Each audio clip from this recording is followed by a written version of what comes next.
जय हिंद दोस्तों, कैसे हैं आप लोग। आज की वीडियो में हमारे पास है यूपी बोर्ड परीक्षा 2022 क्लास 12 के हिंदी का मॉडल पेपर और ये पेपर बोर्ड परीक्षा 2022 का है।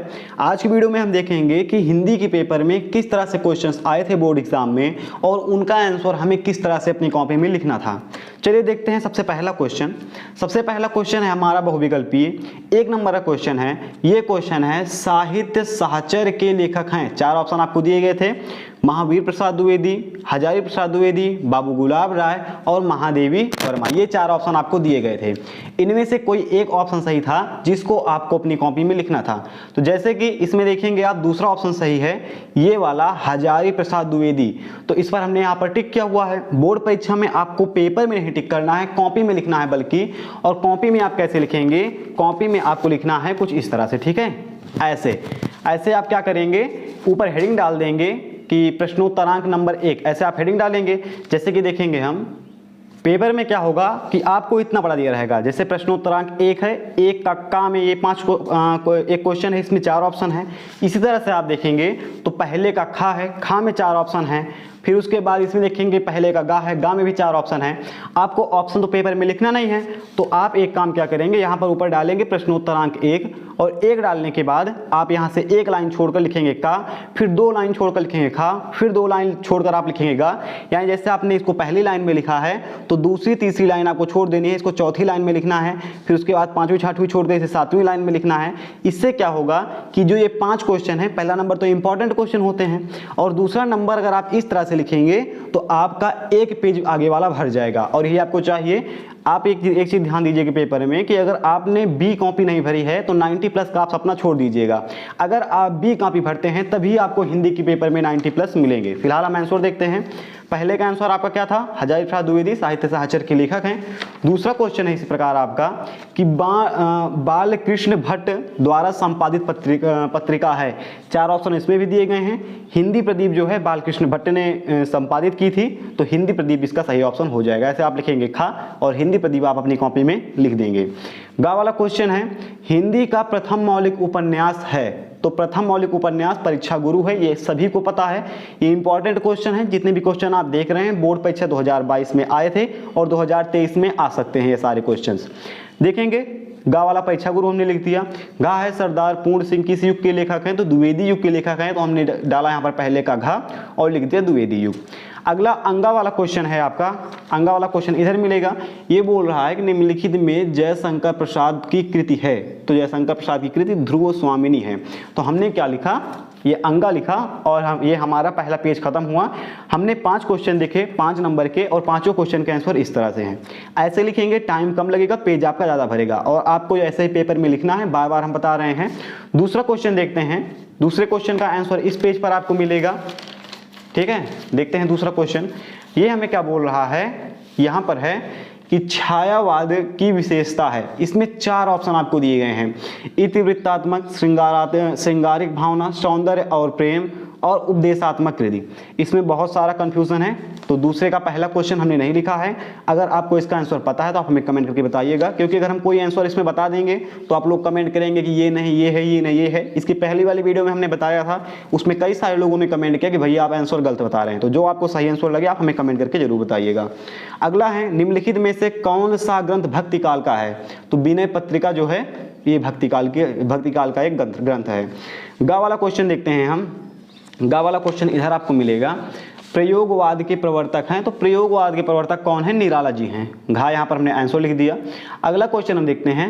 अगला क्वेश्चन है हमारा, ये क्या है? अनामिका के रचनाकार हैं। तो अनामिका के रचनाकार निराला जी हैं। प्रयोगवाद के प्रवर्तक यहाँ पर देखेंगे आप अज्ञेय हैं। हमने घा वाला आपको बता दिया। प्रयोगवाद के प्रवर्तक अज्ञेय हैं। अनामिका के रचनाकार निराला जी हैं।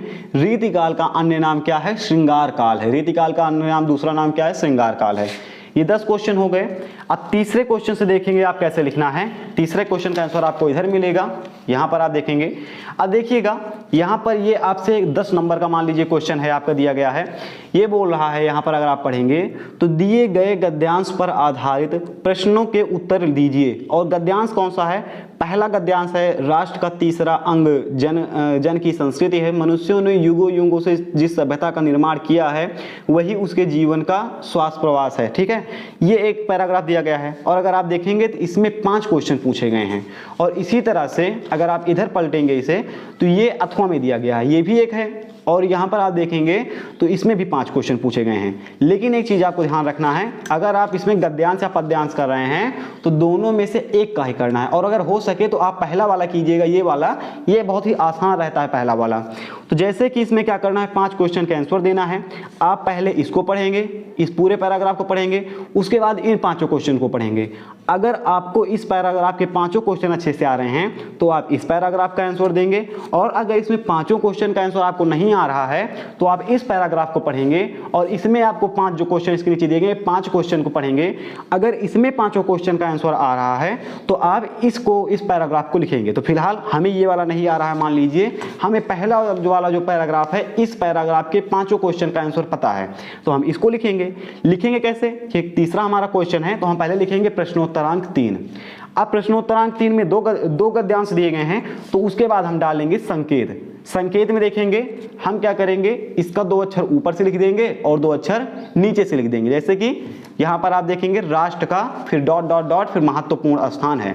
ठीक है, ये संकेत हो गया। संकेत का मतलब है कि हम इसको लिख रहे हैं, यानी कि ये जो हमारा दिया गया है इसी का आंसर हम लिख रहे हैं। अगला देखेंगे हम, इसमें हम पहला क्वेश्चन कौन सा पूछा गया है, राष्ट्र की वृद्धि कैसे संभव है। इसको आप देखेंगे तो इसी के अंदर आपको इसका आंसर मिलेगा। इसका आंसर क्या है, तीसरे का पहला, संस्कृति के विकास और अभ्युदय के द्वारा ही राष्ट्र की वृद्धि संभव है। अगर आप यहाँ पर देखेंगे तो ये लिखा हुआ है संस्कृति के विकास और अभ्युदय के द्वारा ही राष्ट्र की वृद्धि संभव है। इसका आंसर हो गया।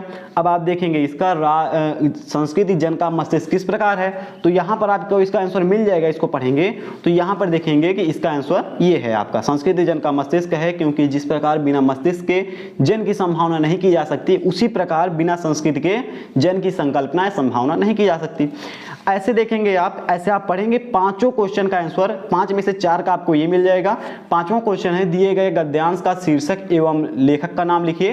तो शीर्षक का नाम आपका इसका क्या है उसको लिखना है, लेखक का नाम क्या है उसको लिखना है। ठीक है, पहले हम आंसर देख लेते हैं। मान लीजिए तीसरा आंसर आपका है, ये तीसरा आंसर है, इसको आप देख लीजिएगा। चौथा आंसर आपका इधर है, इसका भी आंसर आपको यही में मिल जाएगा, इसी के अंदर आपको मिल जाएगा।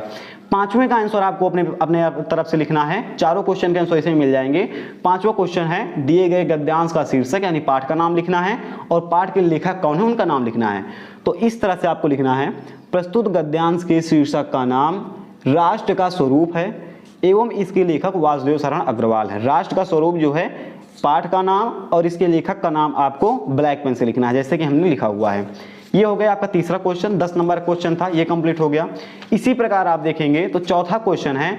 चौथे क्वेश्चन में भी क्या बोल रहा है कि दिए गए पद्यांश में आधारित किन्हीं निम्नलिखित में से किन्हीं एक गद्यांश पर, मतलब कि आपको क्या करना है, दिए गए पद्यांश पर आधारित निम्नलिखित प्रश्नों के उत्तर दीजिए। पहला नंबर तो आप इसको कर सकते हैं, ये यहाँ से एक पद्यांश है, एक कविता है जो आपकी किताब से ली गई है। दूसरी कविता आपको इधर दिख जाएगी, सावधान मनुष्य क्या कहते हैं, यहाँ से लेकर यहाँ तक। तो मैंने बोला पहले आप क्या करेंगे, पढ़ेंगे इसको पूरा। तो अगर आप इसे पढ़ेंगे ना तो बहुत ही आसान है। तपस्वी श्रद्धा मनु वाला है, आप समझ गए हैं इसे, जयशंकर प्रसाद का। तो क्या करेंगे, आपको इसका पहले इसे पढ़ेंगे, इसके बाद इसके क्वेश्चंस को पढ़ेंगे और अगर क्वेश्चंस के आंसर आपको पता है तो आप पहला वाला ही आप प्रेफर कीजिएगा। तो पहला वाला हम देखते हैं, ये हमारा इधर है। ठीक है, पहले हम डालेंगे प्रश्नोत्तरांक नंबर 4, उसके बाद संकेत डालेंगे। हम ये वाला कर रहे हैं, तपस्वी क्यों इतने हो क्लांत, वेदना का यह कैसा वेग। तो हमने क्या किया, तपस्वी क्यों 2 शब्द आगे लिख दिए, सुखगात यहाँ पर देखेंगे सुखगात है अंत में, तो हमने क्या किया 2 लास्ट वाले लिख दिए। अब देखेंगे संकेत हमने डाल दिया है तो उसको पता चल गया है कि आप जितने क्वेश्चन के आंसर दे रहे हैं आप इन्हीं में से क्वेश्चन के आंसर दे रहे हैं। तो हमने क्या किया, प्रश्नोत्तरांक नंबर 4 पहले का आंसर क्या है, तपस्वी का संबोधन मनु के लिए किया गया है। ये पूछ रहा है किसके लिए किया गया है, तो अगर आपने लेसन पढ़ा है तो आपको पता रहेगा कि इसका संबोधन मनु के लिए किया गया है। दूसरा क्वेश्चन हम देखते हैं, ये बोल रहा है कि आह शब्द से किस भाव को व्यक्त किया गया है। आह मतलब ओह, ओ आपने पढ़ा होगा, ओ अलास इंग्लिश के शब्द हैं। तो ये सारे क्वेश्चन क्या हैं, ये दुख को व्यक्त करते हैं। तो क्या क्या बोल रहा है, इसका क्वेश्चन आंसर हम देखेंगे। आ शब्द से श्रद्धा मनु की हताशा एवं मानसिक कष्टों को व्यक्त किया गया, यानी कि दुख को व्यक्त किया है। अगला हम दा वाला इसमें देखते हैं क्वेश्चन, दुख को रात्रि तथा सुख को नवल प्रभात क्यों कहा गया है। इसका आंसर आप लिखेंगे, ये है आपका प्रश्नोत्तरांक नंबर 4 का तीसरा। दुख को रात्रि तथा सुख को नवल प्रभात इसलिए कहा गया है क्योंकि रात के अंधेरे में मनुष्य को कुछ नहीं दिखाई देता, जिससे लक्ष्य सामने होते हुए भी वह उस लक्ष्य को नहीं पा सकता। इसके विपरीत दिन के उजाले में दूर का लक्ष्य भी स्पष्ट दिखाई देता है, जिससे मनुष्य अपने लक्ष्य की ओर आगे बढ़ता है। ठीक है, ऐसे लिखना है। एक चीज आप ध्यान रखिएगा, कई लोग बोलते हैं कि अगर आपको क्वेश्चन नहीं आ रहा है तो आप बढ़ा कर लिखिए। ठीक, अगर आप आंसर लिख रहे हैं तो आप बड़ा आंसर लिखिए। जैसे कि यहाँ पर देखेंगे, इसका आंसर हमें पता था तो हमने छोटे में इसको निपटा दिया और मेन चीजें हमने लिखी। इसका भी आंसर पता है, इसमें भी हमने मेन लिखी। अगर आप जैसे बड़ा आंसर लिखते हैं तो आप ऐसा बड़ा लिखिए, उस साइज का लिखिए कि आप जितने क्वेश्चन हैं सभी के आंसर आप एडजस्ट कर सकें। ऐसा मत कीजिएगा कि एक का आंसर आप 2 नंबर के लिए 1 पेज भर दे रहे हैं, 5 नंबर वाले क्वेश्चन के लिए 5 लाइन लिख रहे हैं। ऐसा नहीं करना है। जो क्वेश्चन में पूछा गया है उसका आंसर देने का प्रयास करें। अगर उसका आंसर नहीं दे पा रहे हैं तब आप फर्जी लिखें। जैसे कि हमको क्या है, जितने इसमें क्वेश्चन है सारे क्वेश्चन के आंसर पता है, तो हम क्यों फर्जी में मतलब पेज भरेंगे। सब सारे क्वेश्चन के आंसर पता है तो आप उसी को लिखिए, फर्जी में पेज मत भरिए। सारे क्वेश्चन करने के बाद निबंध में आप कितना भी लिख सकते हैं, उसके लिए कोई दिक्कत नहीं है। ये देखते हैं हम चौथा, एक पर्दा या झीना नील भाव स्पष्ट कीजिए। तो प्रस्तुत पद्यांश में एक पर्दा झीना नील का भाव है, एक पतला सा धुंधला सा पर्दा जिसके एक तरफ काली रात है तो दूसरी तरफ आने वाला नया सवेरा है। ठीक है, चौथे का 5वां क्वेश्चन, प्रस्तुत पाठ के शीर्षक का नाम श्रद्धा मनु है तथा इसके कवि जयशंकर प्रसाद हैं। ठीक है, अगला क्वेश्चन हम देखते हैं 8वें का। ये क्या बोल रहा है, यहाँ पर है आपका 8वां क्वेश्चन। अभी तो चौथा ही हुआ। 5वें क्वेश्चन में बोल रहा है कि इन तीनों में से किसी एक का साहित्यिक परिचय लिखिए, तीनों लेखक में से, और तीनों कवि में से किसी एक का साहित्यिक परिचय लिखिए। तो साहित्यिक परिचय जितने भी हैं चैनल पर हमने डाल दिए हैं, वहाँ से आप किसी भी लेखक का या किसी भी कवि का साहित्यिक परिचय और जीवन परिचय सभी पढ़ सकते हैं। तो उसको लिखने का अलग तरीका होता है, उस वीडियो में हमने बताया है। तो वहाँ से आप देखकर इनका जीवन परिचय, साहित्यिक परिचय जो भी पूछा जाएगा आप लिख सकते हैं। ध्यान दीजिएगा, क्लास 11th और क्लास 12th में साहित्यिक परिचय पूछे जाते हैं, जीवन परिचय की आपकी कोई जरूरत नहीं होती है। एक दृष्टि में जो परिचय एक दृष्टि में लिखा जाता है वहीं पर आपको इसकी जरूरत पड़ती है। ये क्वेश्चन है, ध्रुव यात्रा था बहादुर कहानी का सारांश लिखिए, या पंचलाइट तथा ध्रुव यात्रा कहानी के का चरित्र चित्रण कीजिए। ये क्वेश्चन इंपॉर्टेंट है। इन सारे क्वेश्चन, जितने क्वेश्चन आपको इसमें मिल रहे हैं वो तो मिल ही रहे हैं। जो क्वेश्चन नहीं मिल रहे हैं, डिस्क्रिप्शन बॉक्स में आप जाइएगा, वहाँ पर कई सारी लिंक हमने दी है, उसमें आपको इन सारे क्वेश्चन का आंसर मिल जाएगा। इस सारे पंचलाइट का जो कहानी है, सारांश वगैरह सब आपको उसमें मिल जाएगा। सारी वीडियो चैनल पर अपलोडेड है। अब इन सारे क्वेश्चन का आंसर जो कि है कि स्वपठित खंड काव्य के आधार पर किसी एक खंड के एक प्रश्न का उत्तर दीजिए। अब ऐसे आप करेंगे तो हर जिले में अलग अलग खंड लगता है। तो इन सारे क्वेश्चन का अगर आप बोलेंगे तो फिलहाल ये तो हमने अपलोड नहीं किया हुआ है, बना कैसे भी अपलोड कर देंगे। इसको आप देख लीजिएगा कैसे आपको लिखना है। ये क्वेश्चन कोई नहीं बताता है, बताएंगे हम लेकिन बाद में बताएंगे। अगला क्वेश्चन देखते हैं हम, 8वां क्वेश्चन, ये कि आपका संस्कृत में है। जैसे भी आपने गद्य देखा कि दिए गए संस्कृत गद्यांशों में से किसी एक का संदर्भ सहित हिंदी अनुवाद कीजिए। इसमें देखेंगे आप कि आपको फर्जी नहीं लिखना है। अगर आपको इसका अनुवाद आता है, हिंदी आती है कि इसकी हिंदी क्या होगी, तो हिंदी अगर आप केवल लिख देंगे 7 नंबर आपको तुरंत मिल जाएंगे। ठीक है, पहला ये आपका पद्यांश वो है संस्कृत खंड है, और दूसरा संस्कृत खंड आपका इधर है, यहाँ पर आप देखिए। तो दोनों आप पहले पढ़ेंगे, देखेंगे आप पहले देखेंगे इसे, लास्ट में आपको अथवा शब्द मिल जाएगा। तो अगर इसके पहले का आपको इसका संस्कृत ज़्यादा आ रहा है, ज़्यादा लाइन की संस्कृत आप इसका दे पा रहे हैं आंसर जो है, तो इसको आप कीजिए। अगर आप इसका अर्थ मतलब ज़्यादा लाइनों का अर्थ इसका दे पा रहे हैं तो आप इसको कीजिए। तो फिलहाल ये सबसे इंपॉर्टेंट है क्लास 12 के लिए ये लेसन। ठीक है, ये संस्कृत भाषा या महत्वम, ये बहुत ही इंपॉर्टेंट है, इसको आप देखिएगा। देखेंगे आप, सबसे पहले हम डालेंगे प्रश्नोत्तरांक 8 का आप डाल सकते हैं। अगर आपने का नहीं डाला है तो डाल दीजिएगा, और संकेत आप जरूर लिखिएगा का डालने के बाद भी कि धन्यो अयम भारत देशा, फिर डॉट डॉट प्रथिता अस्ति, धन्यो अयम भारत देशा डॉट डॉट प्रथिता अस्ति, इतना लिखेंगे। फिर बोल रहा है यहाँ पर संदर्भ लिखने के लिए, यह संदर्भ है ना, संदर्भ लिखने के लिए संदर्भ कैसे लिखना है। प्रस्तुत संस्कृत खंड हमारी पाठ्य पुस्तक हिंदी के अनिवार्य संस्कृत भाषा या महत्वम नामक पाठ से लिया गया है। लेखक तो इसमें होते नहीं है, इतना आप लिखेंगे, पाठ का नाम ब्लैक पेन से आप लिखेंगे तो आपको ज़्यादा नंबर मिल जाएंगे और अच्छे से नंबर मिल जाएंगे। संदर्भ हो गया। अब हिंदी अनुवाद करना है हमें। हिंदी अनुवाद कैसे करेंगे, यहाँ से करेंगे हिंदी अनुवाद। आप ऐसे क्या करेंगे, आप ऐसे अपने पेपर को देखेंगे और यहाँ से आप देखते चलेंगे, इसे अनुवाद करते चलेंगे। जैसे धन्यो अयम भारत देशा यत्र सम्मूलसति जनमानस पावनी, तो धन्य है यह भारत देश जहाँ लोगों के मस्तिष्क को पवित्र करने वाली, भव्य भाव उद्बोधनी, दिव्य भावों को उत्पन्न करने वाली, शब्द संदोह प्रसवनी, सुर भारती क्या हुआ, शब्द के समूह को उत्पन्न करने वाली है, शब्द के समूह की जननी देव वाली संस्कृत सुशोभित होती है। यहाँ पर सम्मूलसति है, इसका मतलब सुशोभित होती है। अगला देखेंगे हम, फिर यहाँ से आगे बढ़ेंगे। विद्यमानेषु निखिलेषु अपि वाङ्मयेषु अस्याः वाङ्मयं सर्वश्रेष्ठं सुसंपन्नं च वर्तते। क्या है, इस संसार में व्याप्त सभी साहित्यों में इस भाषा का साहित्य सर्वश्रेष्ठ एवं सुसंपन्न है। उसके बाद देखेंगे, इयमेव भाषाया संस्कृत नामना अपि लोके प्रथिता अस्ति।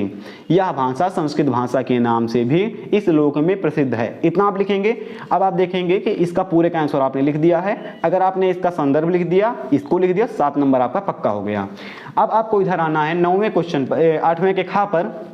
यहाँ पर सेम आपको 2 संस्कृत श्लोक दिए जाएंगे, या तो आप इसका संदर्भ और हिंदी अनुवाद कर सकते हैं या तो इसका कर सकते हैं। सुभाषित रत्नानी आप पढ़ लीजिएगा, उसमें से आएगा क्वेश्चन, 100% श्योर है। वहाँ से पढ़ेंगे तो आपको इसका आंसर मिल जाएगा। आप क्या करेंगे, डालेंगे यहाँ पर प्रश्नोत्तरांक नंबर 8 का, ये गलती से हो गया है। उसके बाद देखेंगे, आप पहले संकेत लिखेंगे, संकेत के बाद आप संदर्भ लिखेंगे कि प्रस्तुत संस्कृत श्लोक हमारी पाठ्य पुस्तक हिंदी के संस्कृत खंड से ली गई है, संस्कृत खंड में संकलित सुभाषित रत्नानी नामक शीर्षक से ली गई है। उसके बाद आप इसका हिंदी अनुवाद करेंगे। हिंदी अनुवाद आपको इधर मिलेगा, यहाँ पर आप देखिएगा, ये हिंदी अनुवाद है आपका कि विद्या धन न चोर चुरा सकता है तथा न राजा द्वारा इसका हरण किया जा सकता है, न इसका बंटवारा भाइयों में किया जा सकता है, इसे नित्य व्यय करने पर इसमें वृद्धि होती है, इसीलिए विद्याधन सभी धनों में प्रधान धन माना जाता है। 7 नंबर यहाँ से भी आपके कंप्लीट हो गए। अब देखेंगे आप 9वां क्वेश्चन। 9वें में क्या बोल रहा है कि निम्नलिखित मुहावरों और लोकोक्तियों में से किसी एक का अर्थ लिखकर वाक्य में प्रयोग कीजिए। तो क्या करना है, एक का ही लिखना है। तो हमने क्या लिख दिया, 9वें का दूसरा लिख दिया, अंधे की लकड़ी होना। तो अंधे की लकड़ी होना एकमात्र सहारा, वाक्य प्रयोग अगर आप करेंगे तो रमेश के लिए उसका धंधा अंधे की लकड़ी जैसा है। ठीक है, अंधे की लकड़ी जैसा है। 9वां हो गया। 10वां क्वेश्चन हम देखेंगे। ये देखेंगे कि 10वें में क्या बोल रहा है कि सही विकल्प चुनना है। तथा धन इति होता है तथेति का, हमने क्या किया, जैसे हमने यहाँ पर लिखा था तथा धन इति। मधुधन अरि मध्वरी, ये हो गया इसका। हरीश धन सेते, इसका आंसर आप हमें कमेंट करके बताइएगा। पहला क्वेश्चन इससे हमने आपको दे रहे हैं, इसको कमेंट कीजिएगा। ये कौन सा है, 10वें का तीसरा क्वेश्चन है। ठीक है, कौन सा ऑप्शन इसका सही रहेगा, ABCD आप लिख दीजिएगा। अगला क्वेश्चन देखते हैं हम। 10वें का खा जो है, ये है हमारा ये वाला क्वेश्चन है। वीडियो बहुत ज़्यादा लंबी हो जा रही है तो फिलहाल कई सारे लोग बोलते हैं कि आंसर नहीं दे रहे हैं, तो इसकी PDF जो है डिस्क्रिप्शन बॉक्स में डाल दी है और वहां से आप इसे देख सकते हैं। और यहाँ पर आप देखेंगे तो ये देखिएगा, ये सारे क्वेश्चन आपको दिखा दे रहे हैं। सारे क्वेश्चन आप देख लीजिएगा। PDF में फिलहाल आप देख सकते हैं कुछ क्वेश्चन हैं और इसका आंसर भी इधर आपको मिल जाएगा। लिखा है हमने पूरा, कि थोड़ा एक क्वेश्चन बाकी रह जा रहा है। नहीं आप सोचेंगे कि पूरा पेपर बाकी है, तो पेपर पूरा नहीं बाकी रह जा रहा है, केवल 1-2 क्वेश्चन है जो कि आप डिस्क्रिप्शन में दी गई लिंक से देख सकते हैं। फिलहाल ये वीडियो आपको कैसे लगी आप हमें कमेंट करके जरूर बताइएगा। अगला सॉल्यूशन आप किस पेपर का चाहते हैं ये भी आप हमें कमेंट कर दीजिएगा। हम मिलेंगे इसे किसी नेक्स्ट वीडियो में। जय हिंद।